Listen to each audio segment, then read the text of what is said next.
ladies and gentlemen, all protocols observed, starting from my executives, my CEOs, I think all due respect, my ex-colleagues, I can see them, IT experts, and finance peers. Good evening. So mine is to try and paint the picture of how I&M has experienced with the Sunoida Solutions. And Suki, I think you've made it easy for me, so I don't really need to, sweeten stuff, all right? So in 2011, 2012, we signed up for the solution. And in that year, or that wave, so to say, it was an installation in Nairobi only. Suki has said it was a very basic implementation, data ingestion from our core banking systems with granular details. You've talked about a simple FTP, simple cost allocation, but just to take you back slightly, and thank you for the introduction, Julian. I was in KCB and CBA before the merger. And having experienced data in Nairobi, it was a surprise for me to find a system, all right, which was able to bring together data in a very simplified way, but with the sufficient detail. So you might want to say the vision, or rather the instance 1.0 was simple. But just from my prior experience and meeting with the system in I&M Bank, I was wowed by that implementation. So in the first instance, finance was the main beneficiary, all right? The bank would rely 100% on finance for all their MIS and support. So you can say MIS was centralized at finance. The system actually lifted out about, let's say, 50% of the various month-end reporting processes. In the first wave, we didn't have CBK reporting, but we had ideas about how we can put together that. Now that we had relevant, granular, drill-down reports within the hands of finance professionals. So these really cut out the interactions with the ICT, where you would now have to make so many trips to IT to try and get relevant explaining details. So those reports actually now built the platform for us to enhance the system. So at this point, if I just had some color, and that's how we implemented this platform. Moving from 1.0 instance to 2.0 was not removing the first version and redoing the whole thing. It was building upon what we had, the foundation that we had on version 1.0. So in 2015, we signed up or did some enhancements. So the so-called simple cost allocation or simple FTP, now we have advanced FTP. So in this case, if you have a product in these various currencies or this unique cohort of segment of customers for this special tenor, the FTP, the funds transfer, for that would be different from a very simplified another product, okay? So we were able to achieve a far better advanced FTP. When it comes to cost allocation, and the essence of this is not just the straightforward saying my HR cost is X number, I want to have it paid up or charged out to the various branches or segments or products. This advanced cost allocation is actually activity-based, all right?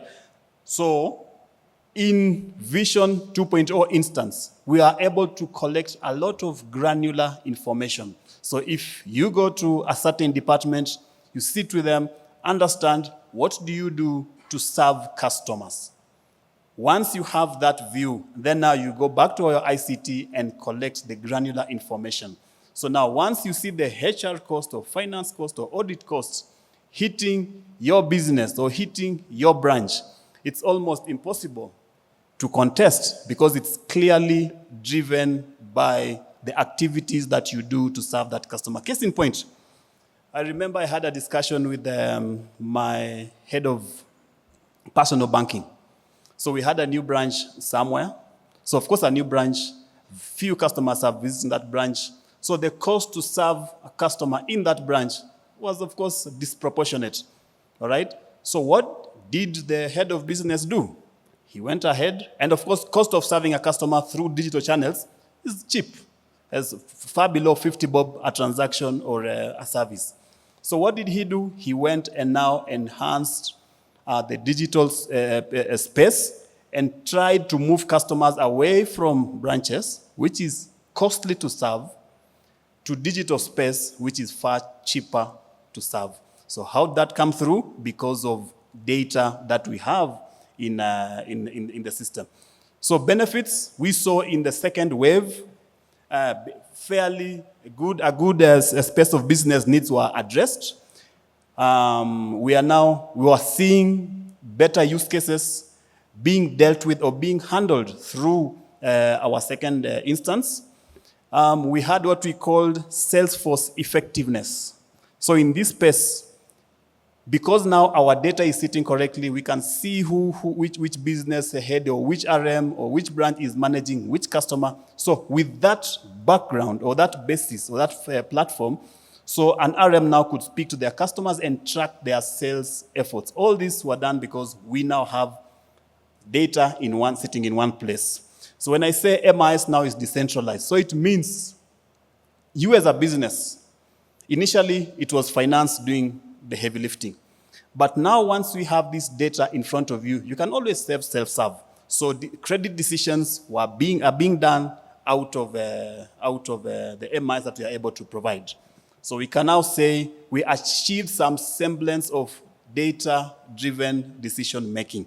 Then now we go to wave 3. This is now where we sorted as a group and said, we need to have this system sitting across the entire group. So remember, initially it was Rwanda, Mauritius. They have separate instances. But now why don't we have everything sitting out of one place? All right? So in this case, now we have a Vision 3.0, we have a multi-country installation where we are covering, as Suki has said, all the way to Mauritius. It's only one country which is outside because of the nature of the group structure, but the East Africa countries are being served out of one location. So the benefits of that, once in Nairobi, once you design a use case, we don't have to get finance experts in Rwanda, Tanzania, Uganda, repeating the whole process again. So it's one implementation and it benefits 4 countries. It's only Mauritius which is outside the single instance. In this, again, implementation, we have what we call data quality. Centrally, I can see how the health of my data is in the system. We know about GDI, we know about KYC issues. So a very simple one. How many of our customers are missing emails? That means we can't reach them out through for marketing and email alerts. We can see them. So how many of our customers have not given us their residences? So in one dashboard, I can see the quality of my data. It would show me, are you on 99% or are you on 96%? And as you all know, what gets measured gets done. So it's upon now our onboarding team to just improve on their processes, and this is driven out of that health as a glance. So benefits, as I've said, we are now multi-country. We just need to do one retrofitting centrally, and it benefits all the countries. In fact, as we speak, some of our engineers sit in Kampala. We have joint meetings. They lead some data discussions, and those discussions benefit all the countries. Suffice to say, use cases now have improved. When we began this journey about 5 years ago, we had about 20 use cases. Now, they were running into snags because of lack of data. But as we speak right now, all those use cases are done and dusted.